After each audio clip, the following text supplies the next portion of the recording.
If you have a Peloton bike and want to get better results, you need to consider both what type of classes you're taking on the Peloton bike and how you're recovering from them. And today I'm going to be focusing on that recovery aspect because you can work out as hard as you would like, but often the limitation to increase results is going to be how well and how quickly you recover from your training.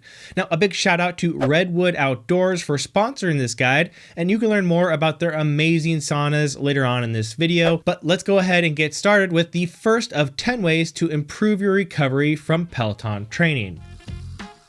First up, we have warm-up rides. Now, warm-up rides are typically 5 to 15 minutes in length and intended to be taken prior to your main Peloton ride.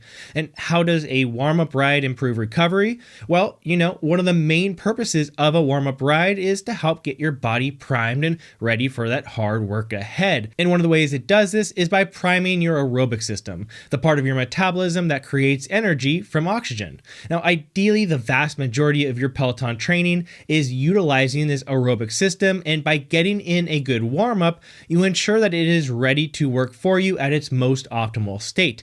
And the more you can rely on your aerobic system during your Peloton classes, the faster and more easily you'll recover from them.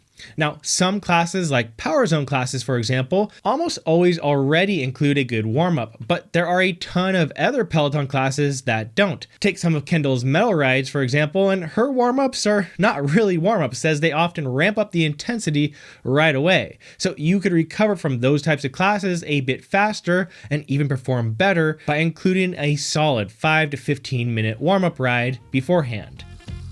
Next, we have cooldown rides. Similar to warm-up rides, these are extra short classes intended to be taken after a Peloton ride to help you better recover from your main workout. Typically, these classes will take you from a more moderate intensity and slowly ramp down to a lower intensity, which can help flush through some of the blood in your muscles and again, help improve your aerobic system, which is going to be critical in how well and how fast you recover. And since pretty much no Peloton classes include more than a 1 to 2 minute cooldown, adding a post cooldown ride can be beneficially added onto pretty much any session.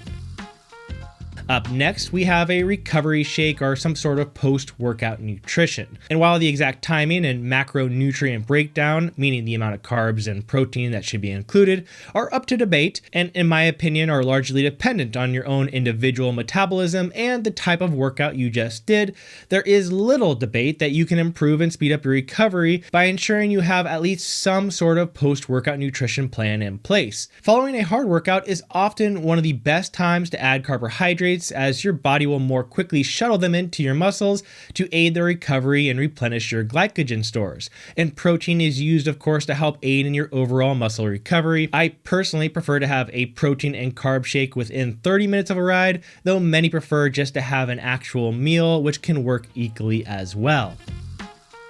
Next, we have cold therapy. So if you've ever heard of ice baths or a cold shower, that is what I'm talking about here. Now, one of the many benefits of cold therapy is that you can rapidly decrease the inflammation response from your training and thus really accelerate how quickly you recover and decrease overall soreness as well. Ice baths or cold plunges are best, but a lot of benefit can even come from just a few minutes in a cold shower.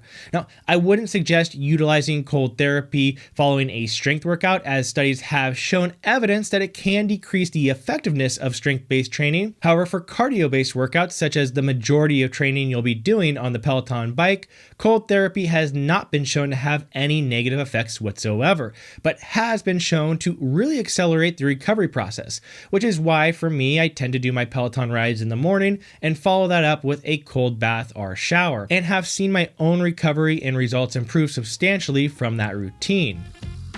And though cold can be helpful, heat is always an incredibly valuable tool to aid your recovery through the use of a sauna.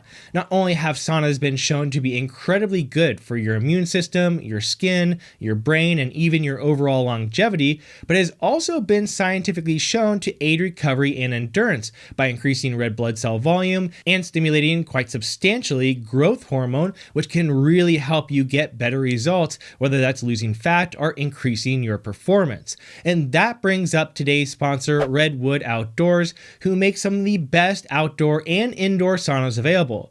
I have been using the Thermowood Barrel Sauna, and it has been a fantastic addition to my recovery, health, and performance. Not only that, but it looks great. It's large enough to fit in additional family members and friends, and was surprisingly easy to put it all together.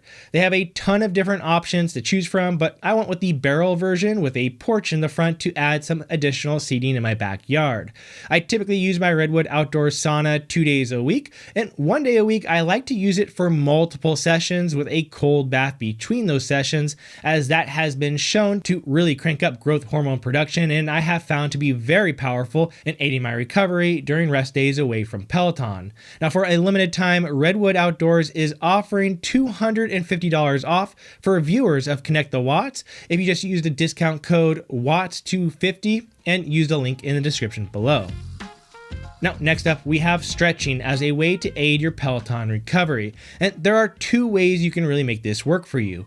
One of which is to do a quick 5 to 10 minute stretch after your workout, and Peloton has a ton of these, which are all pretty great. What these do is help you continue to cool down, and stretching further helps aid blood flow to your working muscles and helps ensure that you don't get too tight by spending lots of time riding your Peloton bike. Additionally, you can also spend some time stretching for longer periods of time outside of your workouts to further improve your mobility and recovery. Peloton does offer this type of mobility work in their class options as well, though they are not always the best option, and there are other apps that can complement Peloton a bit better. I recently made a whole video on this and compared various mobility and stretching apps, which I'll also link to in the video description below.